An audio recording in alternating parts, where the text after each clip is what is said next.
I'm going to start with just do 60 seconds of just speaking, so I can at least introduce myself before I start going to the slides. I'll turn it over to you to introduce yourself. Okay. All right. Are we live then? So I'll go ahead and welcome everybody. Okay. And let me try one more thing. I think I'm just going to be echoey to people, and I apologize for that. But I'll go ahead and welcome everybody. I'm Natalie Fritz. I'm the archivist and outreach director for the Clark County Historical Society. And this is one of our monthly virtual programs. And usually we cover something from the archives, stuff that we have in our collection. Today we have a special guest, Stuart Brock, who's going to share with you some of his experiences with cemetery conservation, share tips and tricks.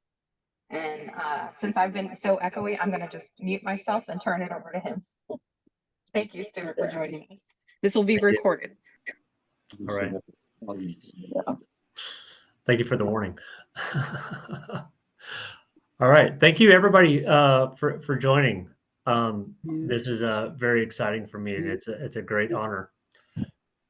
I am much more experienced in doing what I'm about to speak about, and less experienced at speaking about what I do. So please bear with me, and I gladly welcome any feedback. This is actually the first time I've been asked to speak about my work, and so I'm very flattered and honored to do so. Just a little background on myself. I'm not a professional conservator. I am a hobbyist and an amateur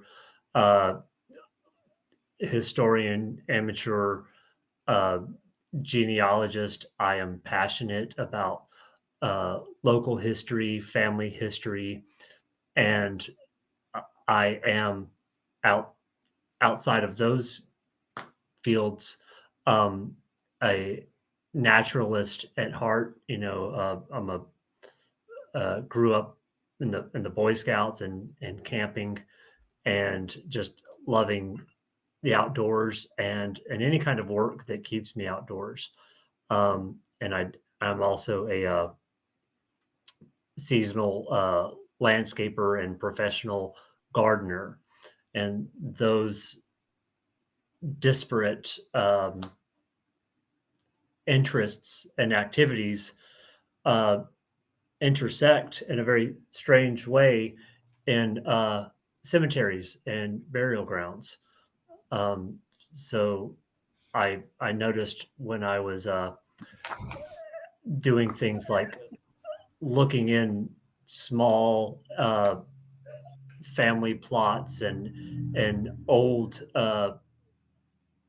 historical graveyards, that there was a huge issue with degraded and neglected headstones and monuments, which is not always a problem as far as the preservation of information is concerned. For the most part, the information contained on headstones is largely cataloged and recorded in official databases. But there remains plenty of information that is not, particularly if those headstones and cemeteries are not municipal, that is government maintained headstone cemeteries or government maintained burial plots. Second behind the municipal burial grounds, I would rank churchyards. Churchyards are a little less likely to be as thoroughly recorded and maintained but generally they're pretty good.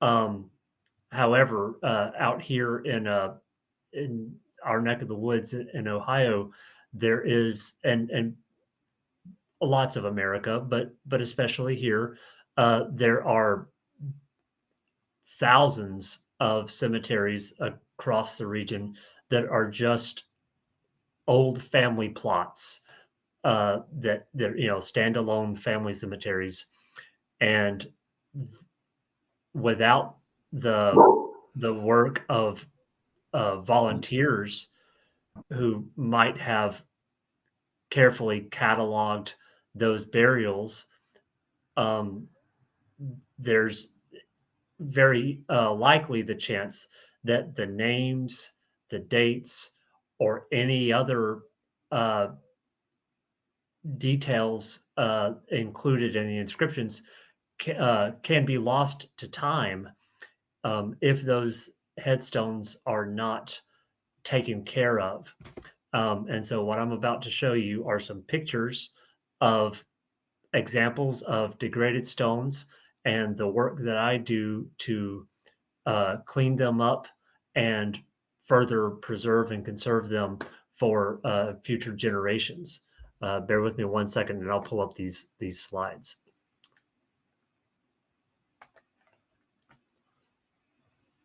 And there will be plenty of time for questions and answers after I get through these slides. So if you see something that that you have a question about, just try to remember that question, and I'll make sure to give you time to ask.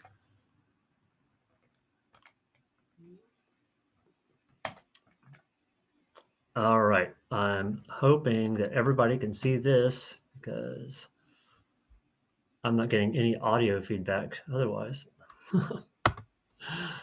All right.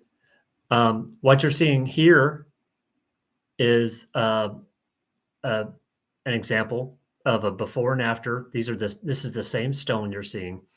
The largest, I'd say 90% or more of the damage to headstones, the degradation, as I call it, and as an umbrella term, is biological growth. Biological growth can be algae, it can be moss, it can be lichen, it can even be mildew and bacteria. And what it does is it grows on the surface of stones. Every type of stone that I know of can host biological agents to one degree or another.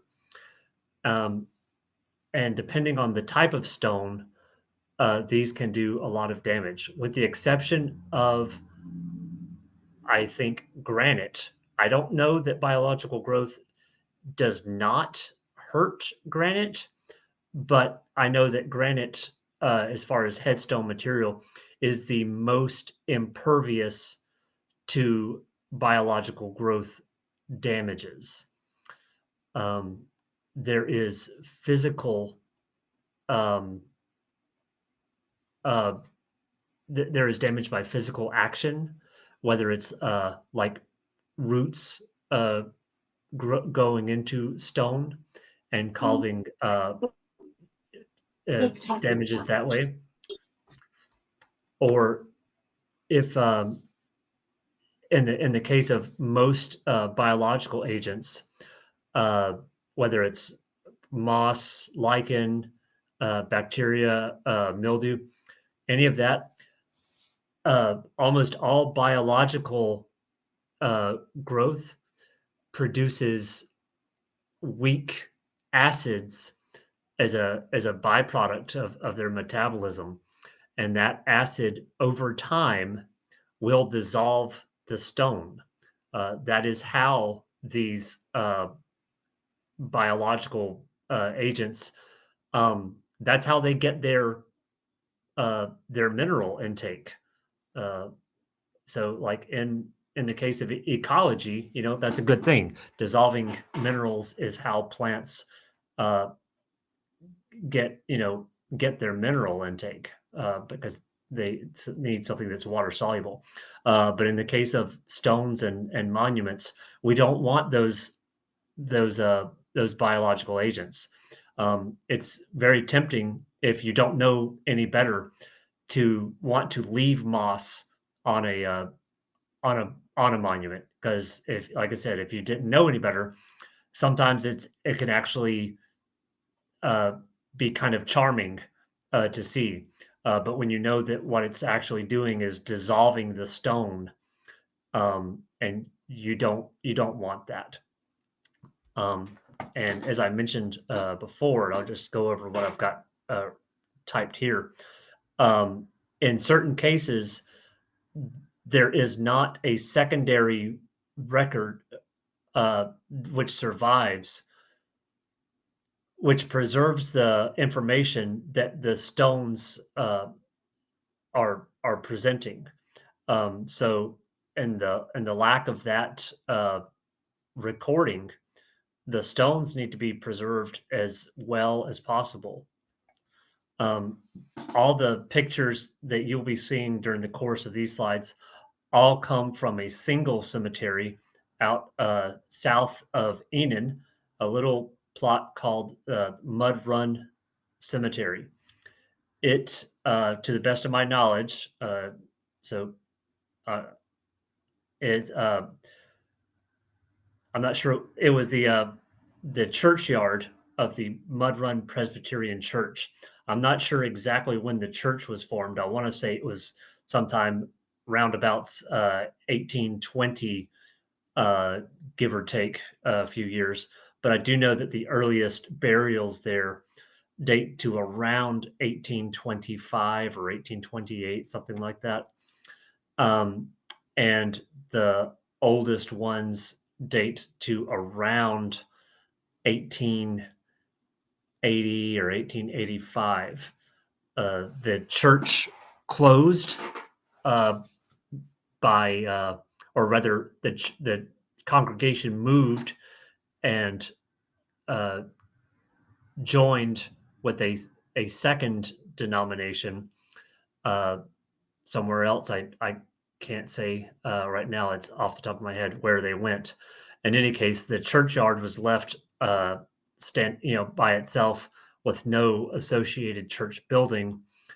And to the best of my knowledge, you have to ask a more knowledgeable historian than myself, that that the the the churchyard, the cemetery that is, which is about 1 acre and roughly 200 burials, went more or less unmaintained, unmowed, and unmaintained for the better part of the 20th century. Um, I'm thinking probably by at least by the 1920s or the 1930s, uh, it started becoming neglected, and locals who were there informed me that it didn't begin to uh, get cleaned up in any seriousness again until at least the 1980s or maybe early 1990s. Um, so, what you're going to see here, in addition to the cleanup work on some of these before and after pictures, is just how much biological growth can show up on stones when there's no one there to clean them for even as long as 50 to 70 years. So basically, like one lifetime. These are not ancient stones, but this depending on how much uh, moisture and especially overhead uh, shade, uh, they can get pretty pretty uh, pretty nasty. It's counterintuitive uh, to a lot of people to think that over branches and trees and shade cover actually can contribute more to the breakdown of stones. The reason that that's not true is because a lot of biological growth thrives on high moisture, which lots of tree growth and oh well and general overgrowth contributes because they they release moisture, but also they prevent as much wind and airflow, and the very act of shading the stones slows down any evaporation and warmth from the sun, which further traps the moisture in the stones. Trees are can be very beautiful in cemeteries. They are not friendly to cemeteries, though. In addition, plenty of types of biological growth, with the exception of moss, are inhibited by sunlight. They cannot thrive. They might grow, but they will not thrive in direct sunlight because they can't survive the UV exposure. So when we can have direct sunlight on stones for the better part of a day, that can do a lot to keep stones clean. Here's an example of a Civil War uh, soldier or veteran. Well, it would have been a veteran had he survived.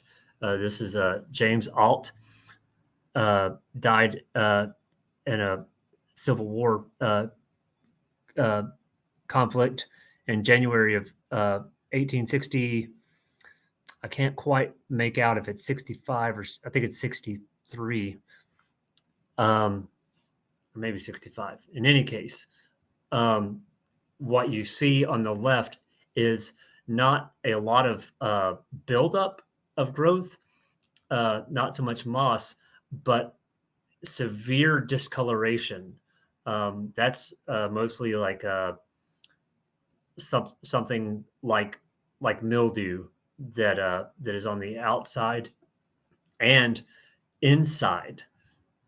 Stone, uh, most types of stone used in cemeteries is porous to greater or lesser degrees, depending on whether you've got limestone or sandstone, um, granite not so much, but marble even. If it's a new marble and highly polished, it resists uh, much better.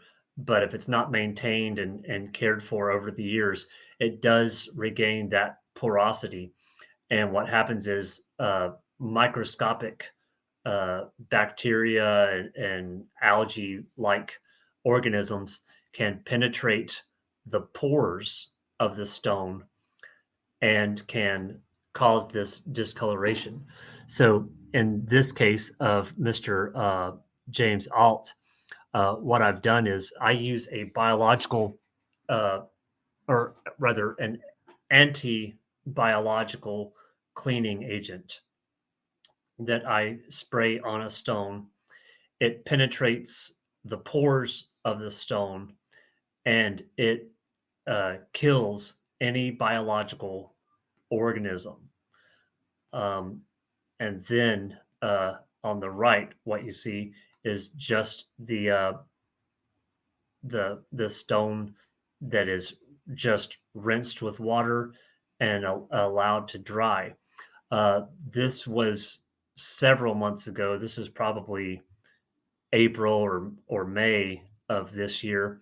That stone today looks even better than it did because no matter how good your cleaning agents are, um, like I said, when you're dealing with residue and residual material that is microscopic and in the actual pores of the stone, it can take a while to clean out. In this case, the cleaning agent is sunlight. Just a full season in bright sun will continue to break down any residual um, biological material that's on the stone. The cleaning compounds that I use will kill the growth, but they do not necessarily dissolve it. So those dead organisms might still reside in the microscopic nooks and crannies. So uh, we rely on the UV rays and the sunlight to further uh, break down those residuals down to the molecular level, and then the stone will be clean again, or much cleaner. This is an example of a heavily covered stone with moss, lichen, mildew that I've cleaned only on one side, on the left, and not on the right, just to kind of give you an example of just how uh, illegible a stone can become uh, with growth. Were it not for the clean side on the left, this would be nearly unreadable. You could. This is Margaret, wife of Matthew Black. You can make out. You could possibly have made out the Matthew Black, but anything above that would have been very difficult. Um, this is. I'm going to get away from cleaning for just a moment um, to talk about uh, recovering stones, and then I'll finish up my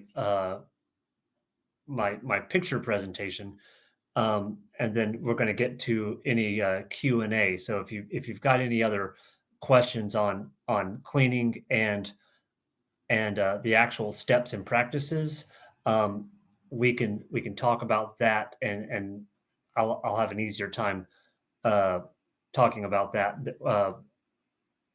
and conversationally.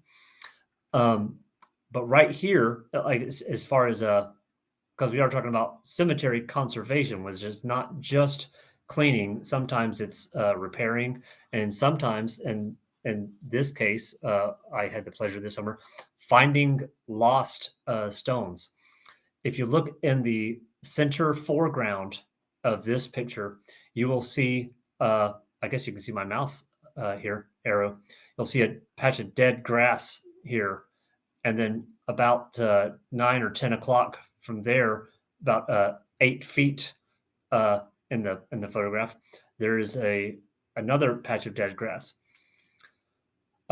This was earlier this year, about I don't know, I think it was like July or possibly August. It was whenever we were about 3 or 4 weeks deep into that drought, and the grass started to get a little crunchy.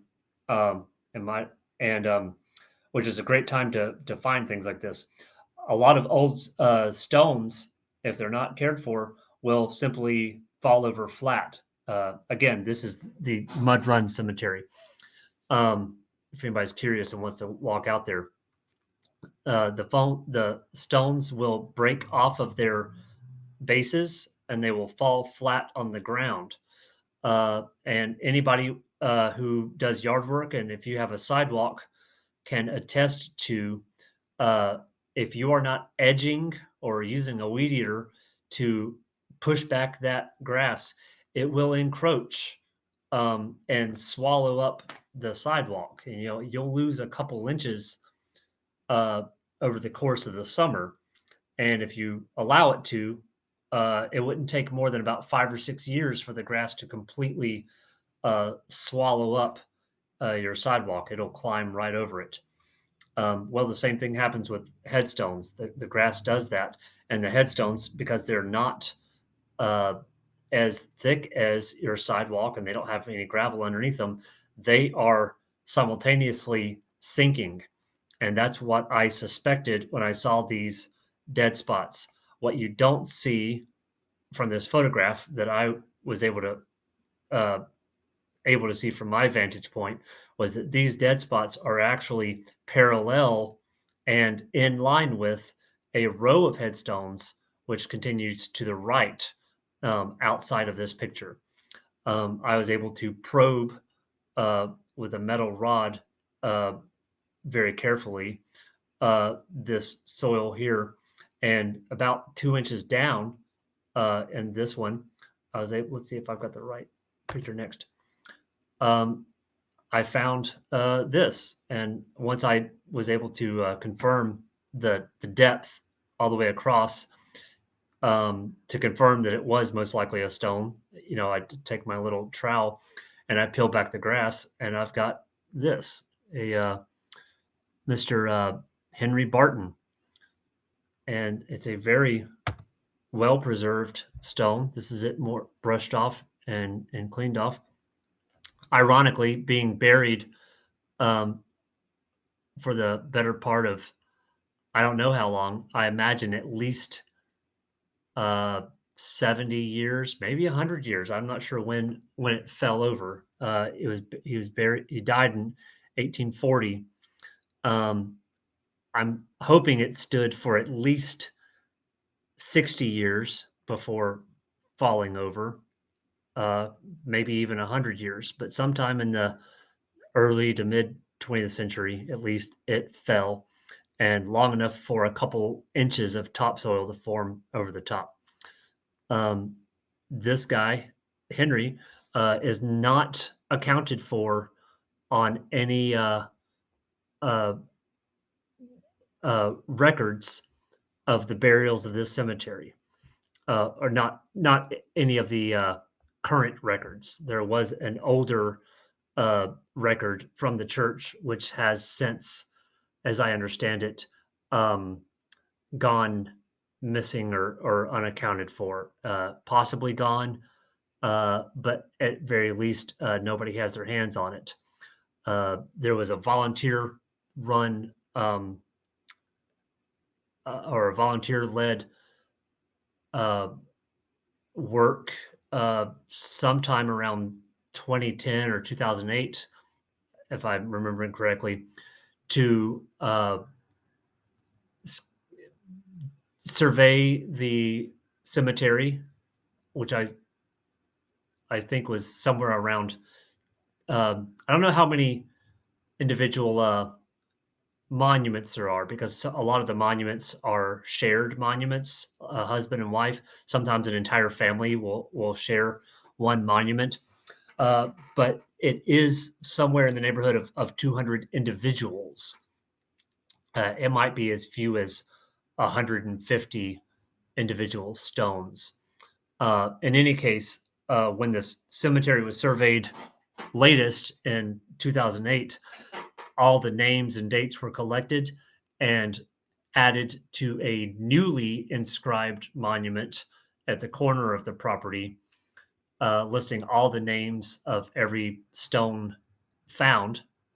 Um, on the occasion that many of the stones were in disrepair, it was determined that that was a would be a pretty good um, placeholder until enough volunteers and funds can be had to do something more, substantial in the way of preservation. And I applaud that. However, without work such as this, uh, this name is not on that new monument. Um, and this is not the only one. If you remember from that previous slide, there was a second one right there. I don't have the picture on this slide, but I did some more digging, and there's another one right there. Um, I've just this summer discovered, I want to say, 5 names in this 1 acre of stones that were uh, lost to the elements and buried and slipped through the cracks of of of surveys. Um, and if I you know on my Saturdays, I don't think I've spent more than maybe 100 hours in this cemetery. I can find 5 names in a handful of Saturdays. I hate to think, how many stones are left, not just here, but all over the region that could be found with a little bit of, you know, uh, investigating elbow grease. Here's a better look at Mr. Henry Barton. I really like this. Has turned out really good. These are very large stones, by the way. They're a good, um, probably 4.5 feet long by about 2 feet wide. They would have been quite substantial. And here's a before and after of the same view, roughly showing the dead spots and the uncovered stones. And I'll end with this picture before we get to some Q&A. This is one of my favorites in the area. Not exactly, not a huge world of difference in the cleaning, but enough. You see, it's quite dark around the top here. A lot of staining, a lot of little bit of moss and lichen on it. It's not lost a lot of legibility. But when you, like I said, keep in mind that any amount of biological growth, even if it's not impairing the legibility, it is contributing to the degradation of the stone. So you do want to clean that if it's a stone that you care about having any type of longevity, especially if it's a family member or a friend, an ancestor. You want to do what you can to uh, respect the memory of these people and have something for your children or your children's children to have in posterity. That concludes my slides. I'm going to try to back out of here and get to my let's see, back to my regular camera view here. I'm gonna, let's see, Natalie, do you want to get back on here? How do you have any advice on how to facilitate a Q&A? Yeah. So if anyone, if you can put questions in the chat if you'd like, or you can unmute yourself. But I have a couple of questions that I can start us off with. I'd like to Please, know, thank you. and I got the echoing fixed. Luckily, if you can hear me, okay. Yeah, you sound great. So I have wondered if you could talk a bit more specifically about the anti-biological cleaning agent that you said you use, and like some of the steps of Yes. walk us through a Yes. little bit of that. Yes. It's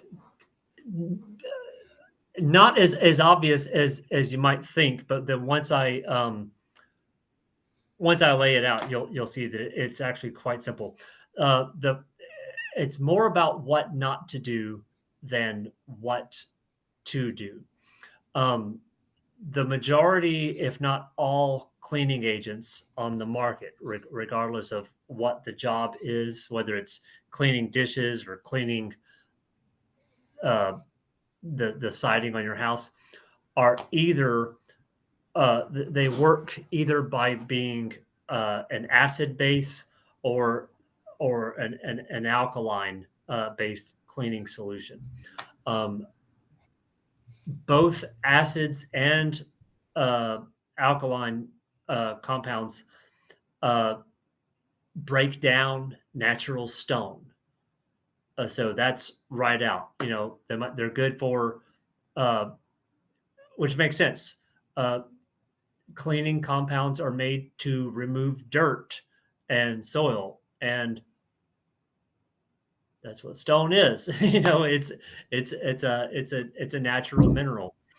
Um, and so if you use, even if it's something like seemingly safe, like Windex, like ammonia, something like that, uh, it's it will not immediately uh, damage stone, but what it has is, and this is especially true of anything that has uh, like sodium hypochlorite, any kind of like bleach, or even if it's a very weak bleach solution, um, it has chemical salts in it, and those salts will permeate into the pores of the stone.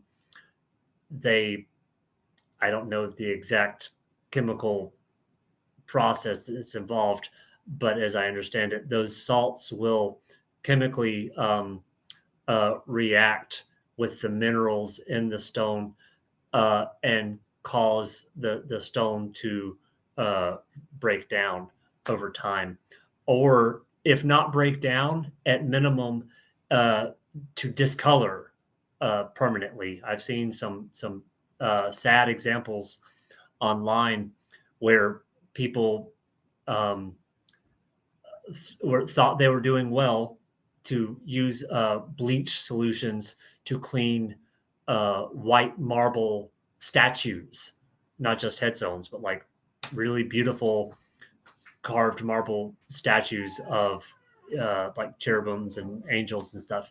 And after successive cleanings with bleach solutions, the stone turned this bright orangey yellow color. At which point that's like permanent. It's a permanent staining. You can't because it's the compounds are bonded to the chemically to the minerals. So you don't want to do that. What I use, the brand name of what I use is called D2, like the letter D. Um, it is a class of compounds called a quaternary ammonium. It is near pH neutral. Very, I think it's very slightly on the alkaline side, but it's more neutral than anything. Like you can spray it on your skin and it's not going to do anything. It is unique in that it will universally um, kill anything uh, that grows or that grows on stone. Anything that presents as a uh, stone based, uh, I don't want to call them plants, but algae, lichen, moss, things like that. When they absorb the quaternary ammonium, they die. Um, and further, uh, I've I've seen it stated. Um, I'm and I the my own experience seems to support this, that cleaning with D2 also helps to prevent future growth. Again, going back to the pores, this compound goes into the pores and it helps to prevent future growth. So that's what sets D2 apart as unique among cleaning agents, is that it not so much cleans the stone as it kills the growth. My specific steps uh, are to first physically remove growth as much as possible. I use soft plastic bristled brushes, um, or depending on if your stone is um, the state of the stone. If it's fragile, if it looks like it's cracking a lot, you don't want to use even plastic bristles if they're stiff. You can find natural bristle brushes that you have natural plant fibers. They're much softer. Um, I use plastic putty knives to gently scrape the growth, and then I follow up with a brush to get into um, the crevices of the inscriptions. Once I get down to generally a flat stone that that's that that's clear of any large buildup, at that point, I can spray on the D2. I order it in bulk in large like gallon jugs, but then I just transfer that to a spray bottle. Spray that onto a stone, something on the order of not a lot, like 2 or 3 ounces per headstone sized monument. So if we're talking about like a spray bottle, that might be like 15 or 20 pump sprays. Uh, that will require um, the longer the better, but a minimum of about 10 or 15 minutes for it to do its work. Um, Immediately after spraying, how as well though I neglected to say, I'll take a soft bristled brush again, and I will brush the stone, working the the compound into the stone, and also further physically removing any growth. I allow that to sit for 15 minutes, and then I use plain water, distilled if you can get it, because tap water has trace uh, minerals in it, which can spot stones, sometimes cause mineral staining, not necessarily real uh, like damage, um, but if the point of the cleaning is to make things look better and preserve them, then you don't want to shoot yourself in the foot and use some like really hard water and have like you know calcium staining.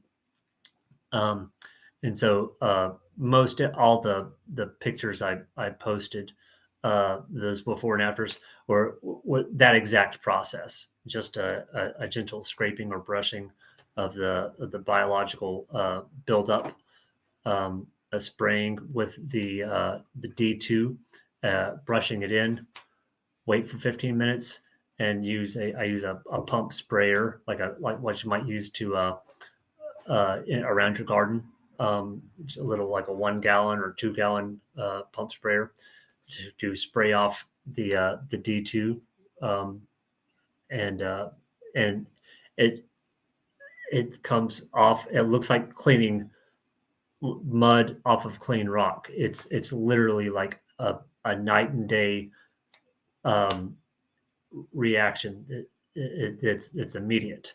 And even then, like mentioned earlier, it will continue to brighten and clean up with successive sunlight exposure.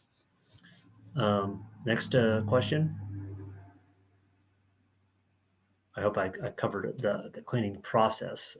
Yeah, there's one in the chat about someone who has themselves reset some flat stones for family members that had fallen. They asked if you Oh have yeah. ever reset stones to their original position or Oh, okay. Yeah. Sorry. I'm just now seeing that chat. Sorry. Um, I have not reset. I'm familiar with the process. I'm moving slowly right now with my work on the since it's not my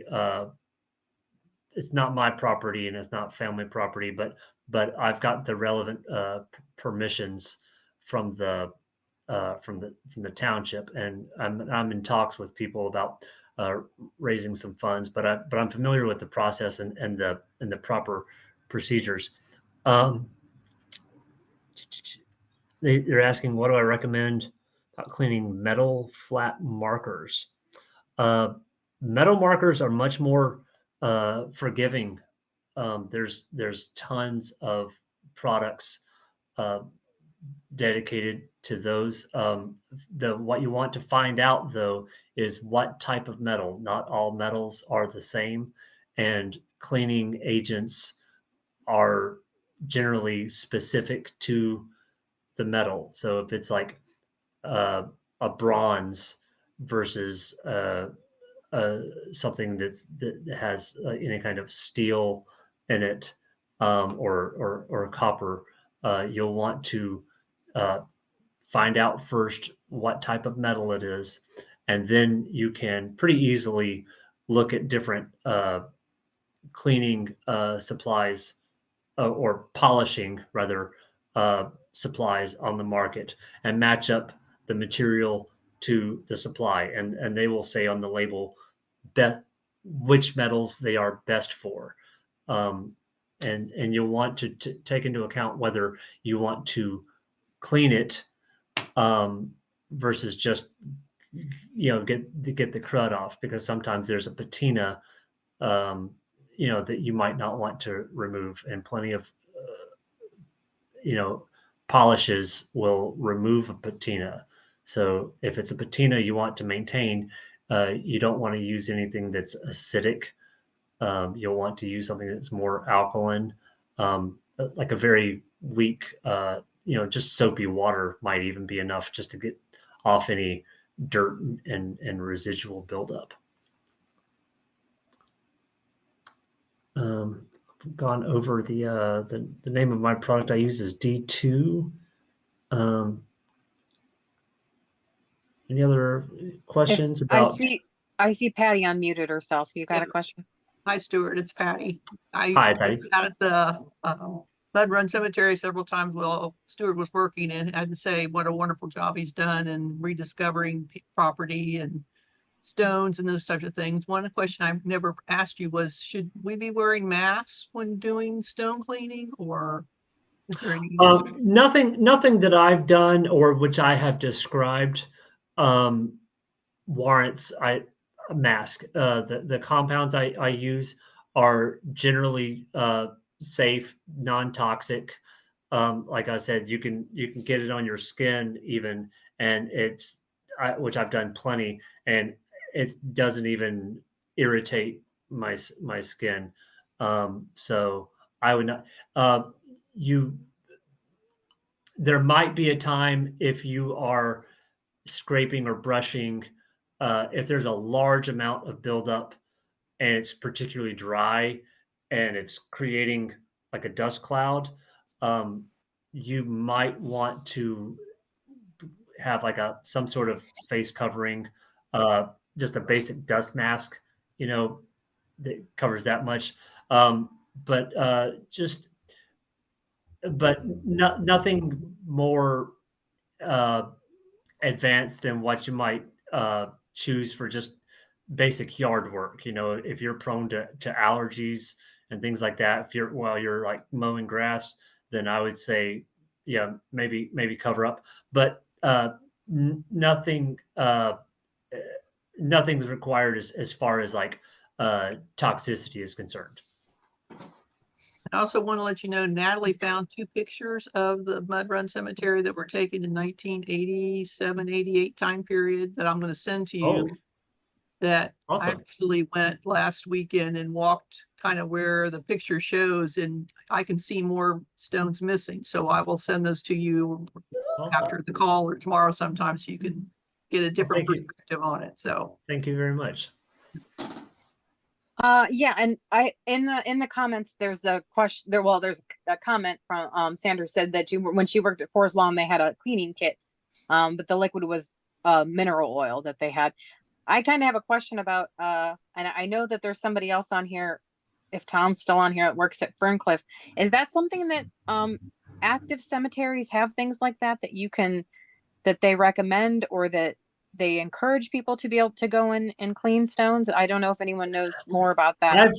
I've discovered that it's kind of a can of worms when it comes to volunteers cleaning.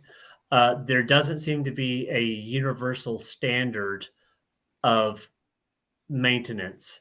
Every cemetery, well, every state has its own laws, and then every cemetery subsequently has its own um, rules and regulations for like what is and is not allowed.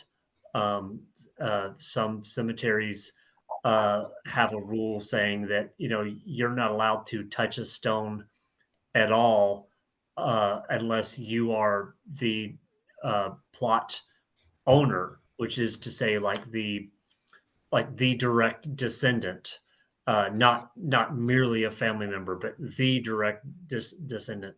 Um, and then other ones are even stricter, saying that if there's something you wish to address, you have to bring it up with the management, and they will do it themselves, but they don't allow non employees to take anything, so all I can say is you have to ask on it's a case by case basis.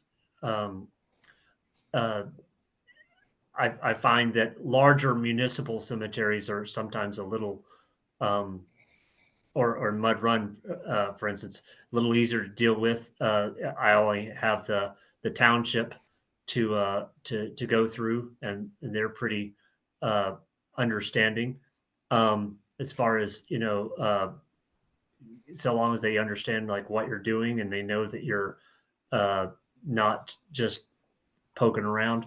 Um, but a lot of cemeteries, even if they have the funds, they sadly do not have enough staff that are well versed in monument care and monument preservation. The majority of staff who maintain cemeteries are uh, basically lawn care professionals. They mow grass, they trim, they they keep things tidy, but it's not really part of their uh, the is not really part of their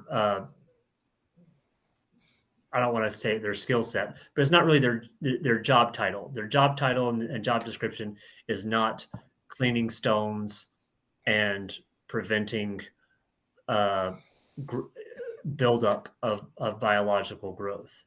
So they're not going to be going out there and conducting surveys of which stones need to be uh, taken care of and sprayed and scrubbed or whatever.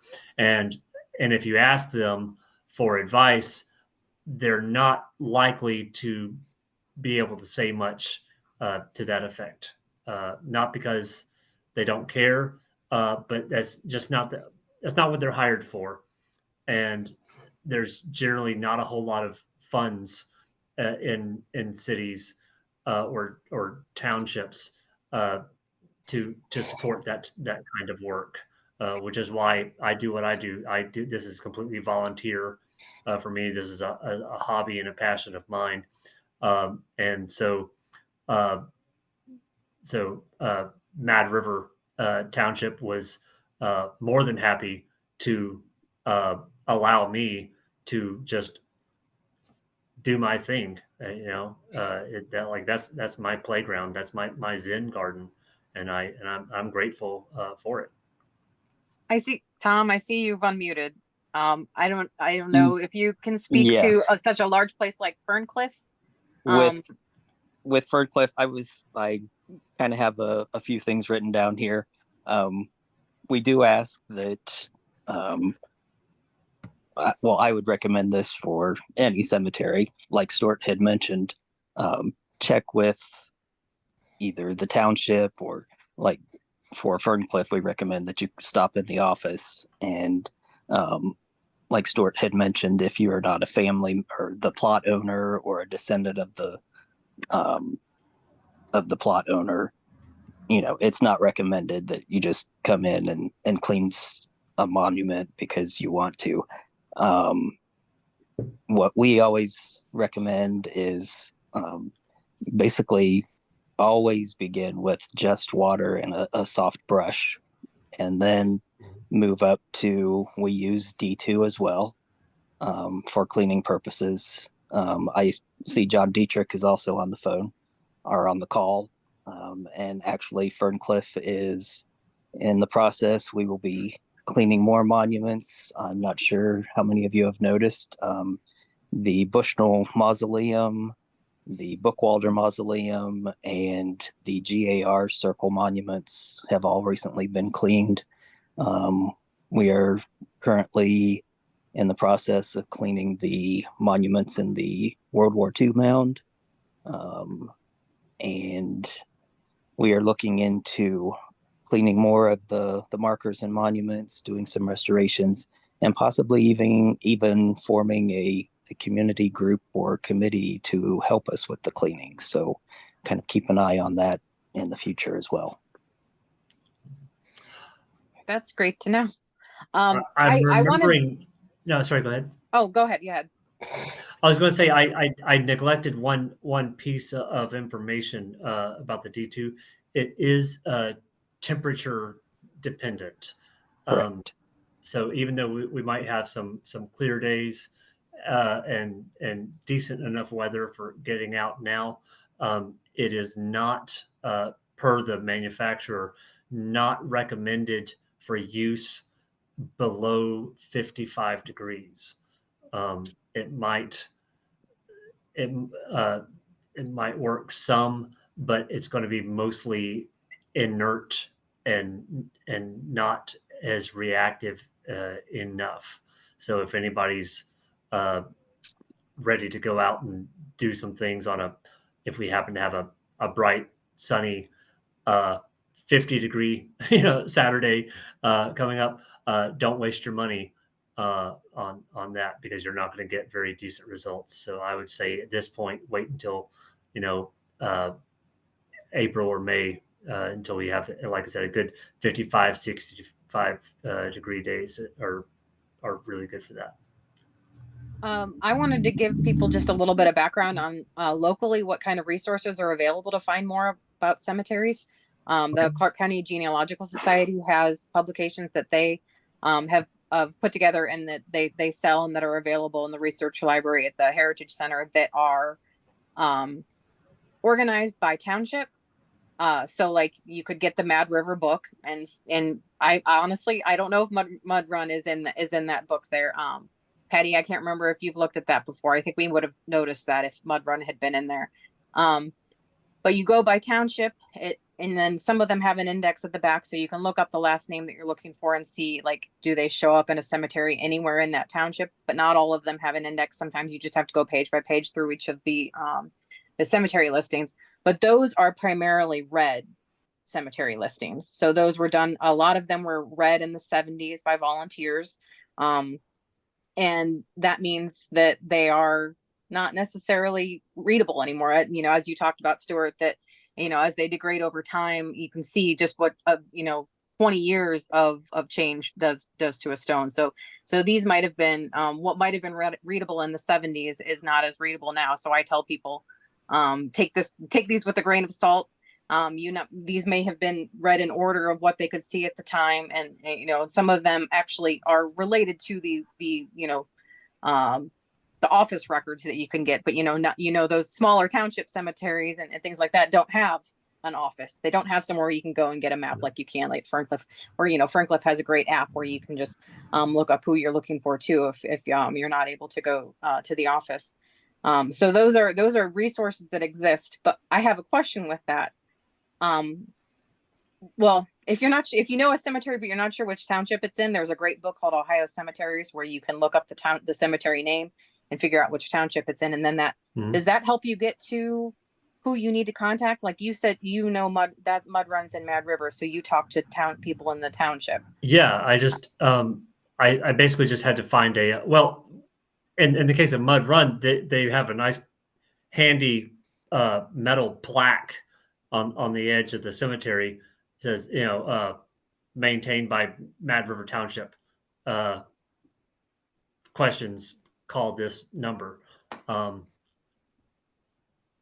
It's a dead end number, but the information was correct. So I had, because it's an old sign, but and I found them and they were extremely helpful. And I always encourage people that if you don't know, just ask.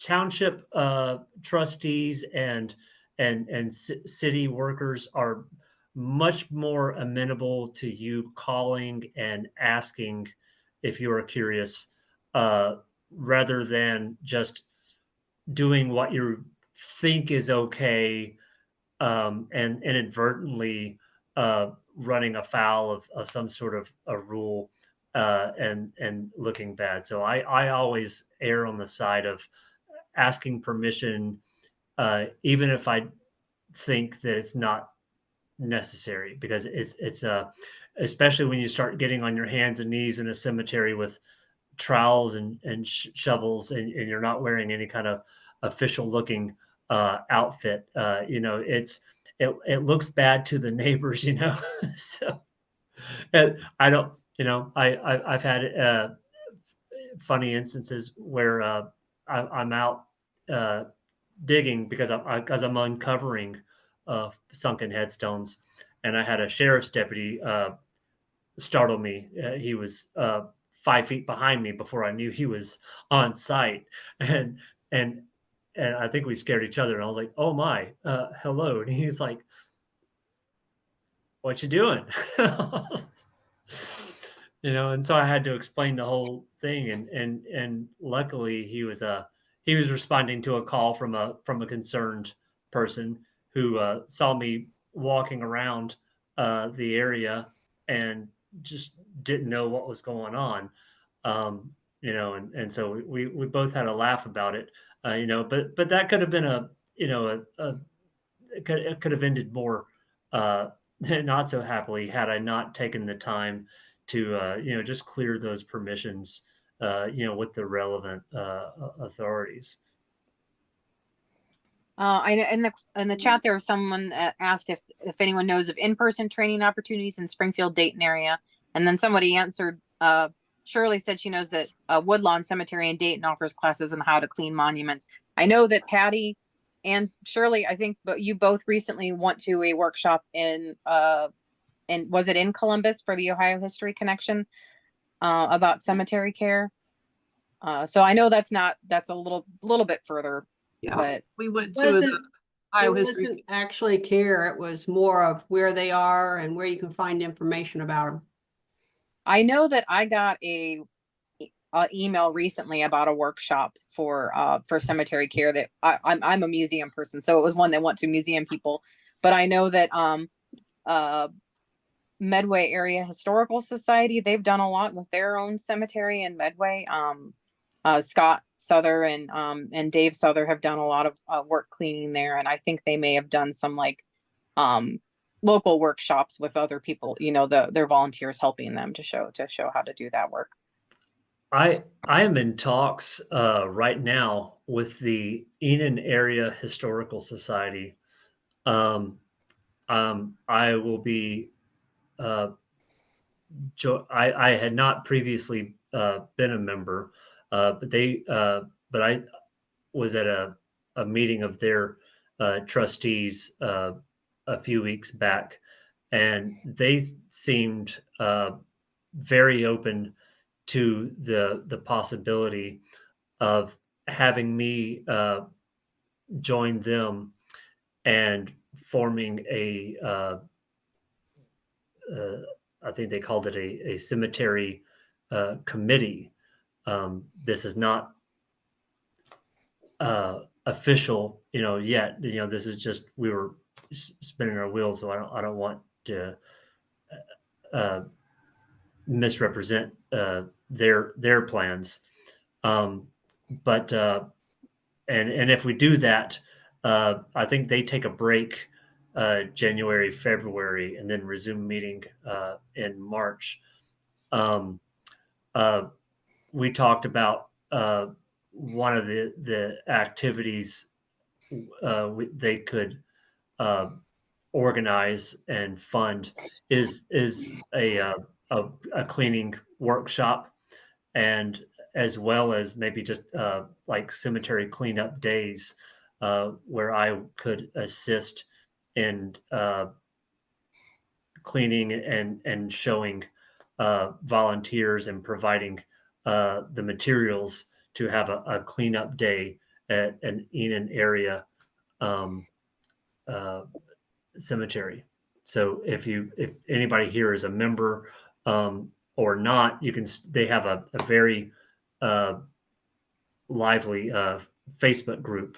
I think it's just called the Enon Area Historical Society group. So you can look them up, and they share pictures and have conversations on there. So you can join them if you want to keep abreast of their plans. I have a question about not necessarily care, but documentation of the stones. Do you have any experience with taking grave rubbings or tips for those? I don't, and I actually don't recommend rubbings. They're photograph. I they and I actually I don't recommend against them either. I'm neutral on rubbings, but there are experts who are of the opinion that rubbing can damage the stone, depending on what you're using to do the rubbing, um, as well as the type of stone. Uh, Different types of stones degrade at different rates, and I don't know if limestone does this, but marble does. Ironically, marble seems like uh, the harder stone, and perhaps it is when it's newer. But marble over time can uh, chemically degrade. It undergoes a chemical process, and it's called sugaring, where it gets very brittle and literally just starts to disintegrate and crumble over time. And if you have a stone such as that, um, rubbing can actually exacerbate uh, that fragile state, and can as well as um, a lot of at Mud Run, a lot of the stones that date earlier from the 1820s until about 1840s are not limestone like what we have local to the area, but they are imported brown sandstone from probably Massachusetts area, and instead of weathering uh, evenly from the outside in, uh, it is it's a layered stone. It's a sedimentary stone, right? And so it cracks from the inside out in layers, and can flake off. Sometimes in paper thin layers, sometimes in finger width layers. Just fall. The entire face of the stone will just fall off. And so anything that's rubbing enough can like I said, can, especially when you're going over the bumps and ridges, can just make that worse. And what looks like a solid and intact stone can just suddenly fall off. You don't want that. I heard some people use a tinfoil. You can take tinfoil and put it up against it and just very lightly press. And they say that that is a more gentle process than the rubbing action, and you can get a readable impression from the tinfoil, so long as you're pressing very lightly and not just being very, agitating it. Thanks. That's all good to know. In the chat, there's Linda said that she doesn't recommend it either, and Shirley said in the class they took at the Higher History Connection they didn't recommend doing it either, which is I didn't realize that was those were the recommendations. So that's a good thing to know. I know that I had shared one that we had gotten as a donation. I know that one of the ancestors is on descendants is on the call from a stone that we had someone donated the grave rubbing plus pictures of the stone, so we took it as a good example of showing they took a picture that helped document one that may not be readable anymore, because we know the stone is not as readable at this point as it was 50 years ago. But again, that rubbing was done over 50 years ago, the one that we took. Well, again, use your best judgment. If the stone looks to be in a state of instability and actively breaking down, don't do it at all. If the stone is very solid, and if it's just stained and covered up with moss, and you want to get a rubbing just to improve legibility, I'm not going to say that no, you can't do that, especially if it's your own family and ancestor. Just be warned of what can happen, and proceed with caution. I would say don't do the rubbing if it's not necessary, if there's other means very easily available. Natalie?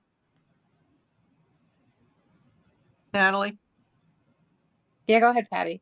Oh, I just want to comment on the books that you said that were at the museum, and they're also at the library, that have the cemeteries and the listing of the names.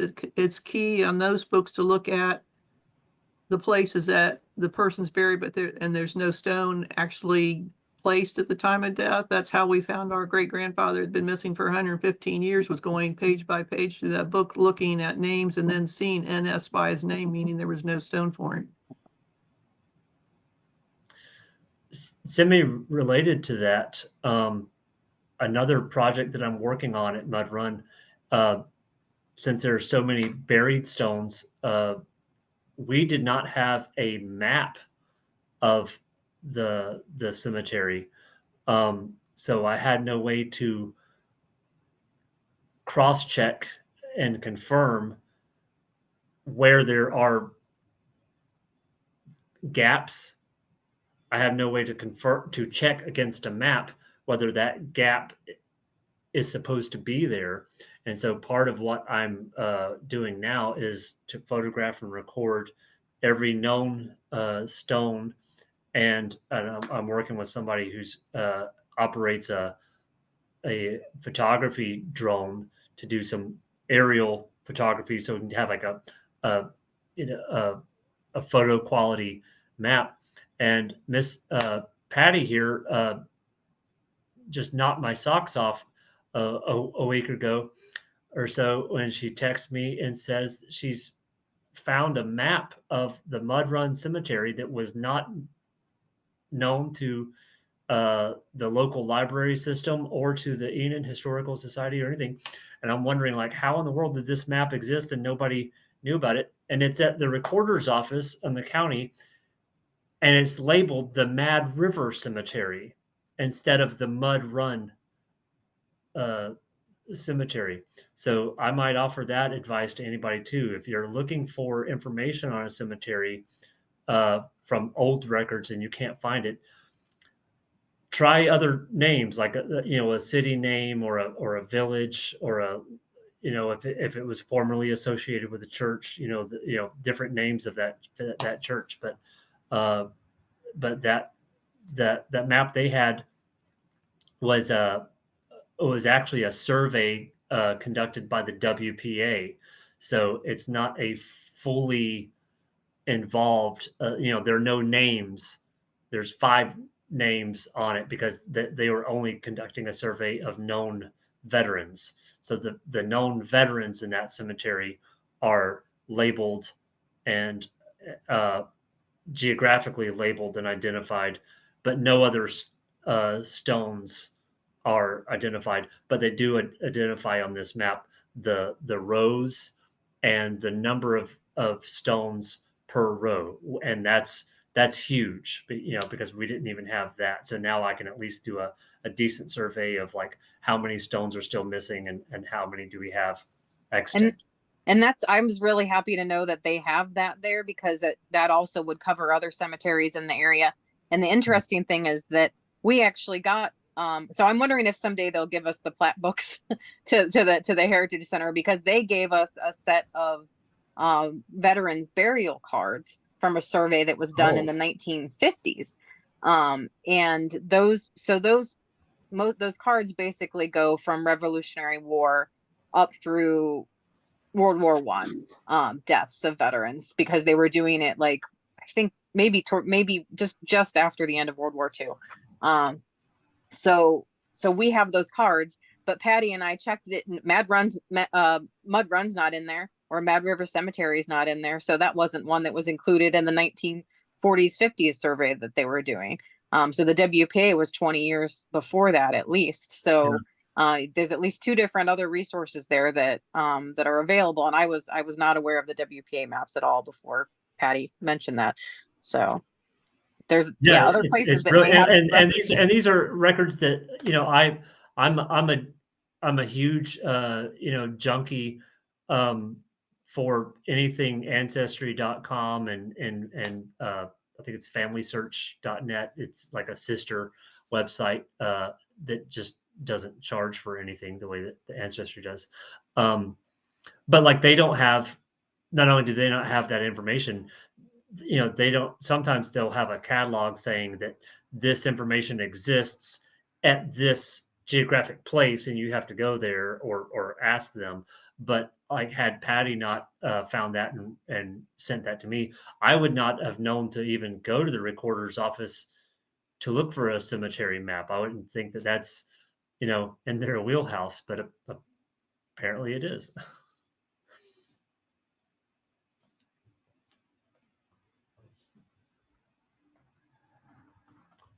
There is a comment in there from in the chat from Sandra about and marble's relatively soft. Cemeteries like Forest Lawn or ones that are like flat, where none of those standing stones, those are more memorial lawn parks. Look, those are all flat, and they want you to have those heavy duty or bronze or metal markers, because they'll stand up to the mowers better and won't be damaged. So that's why they have those in those parks. I know, what's the one on your way out to South Charleston? Is that Rose Lawn? Rose something? The one that's right past 70.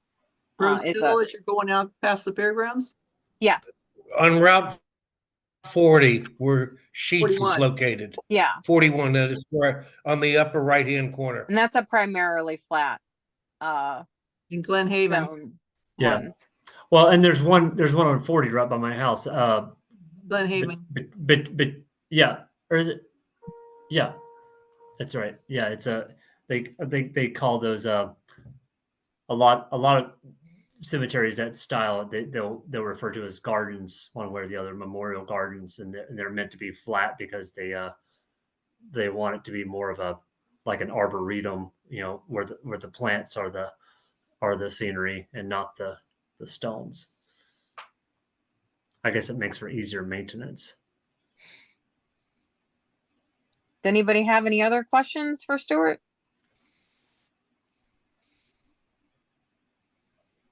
I think we've I saying, and there's good there.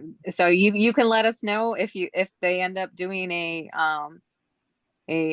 some sort of workshop next year or anything Yeah, like that. I'll definitely, And you know, we can help let you know. advertise that for anyone that would be interested in that. And If I could just thank everybody again for signing up and showing up. This is my actual very first time presenting on this, so I'm honored and flattered that there's this many people interested to hear, and you know, my stories, and really excited to know that there's this many people with common interests, because it's not something I can go into a crowded room and just bring up casually, that I like to crawl around and clean headstones, you know. So, um, but you can't really make a real dent in the work that needs to be done without groups of us. So I'm really excited to you know, make your acquaintance, and maybe we'll see each other at a future workshop. all right, thanks. And if there was a question about if there's a good way to contact you, but you can let me know that I'll if there's a email that you want to share that I can send out. Yeah, anything, any information that you have from me, just like my email address, you are free to give that to anybody interested. So Okay. anybody listening, if you need to reach me with further questions, or if you just want to team up on a Saturday and get out to a cemetery and have me like show you some tips, I'm happy to do that. So just reach out to Natalie, and Yeah, she's I got was my saying info. you can reach me at archives@heritagecenter.us is the best one that goes to everybody up in the archives. I'll get that and can share any information with you. So, well, thanks again, Stuart, for the presentation. And this is recorded and will be on our Facebook and YouTube later for people that can watch back. I don't have anything planned for December. We're gonna take the month off for the holiday, and the Heritage Center will be closed in January, where we work on some big projects throughout the galleries and throughout the building. So I don't know if we'll have a program in January, but if I can get a good guest speaker like Stuart, somebody like that, maybe we'll do something in January. I'll keep people posted. But we'll get it back into a regular monthly schedule in the new year then. So thank you guys for joining us, and have a good Thanksgiving and holidays then, if we don't see you before that. All right. Thank you Thank very you. much. See you then.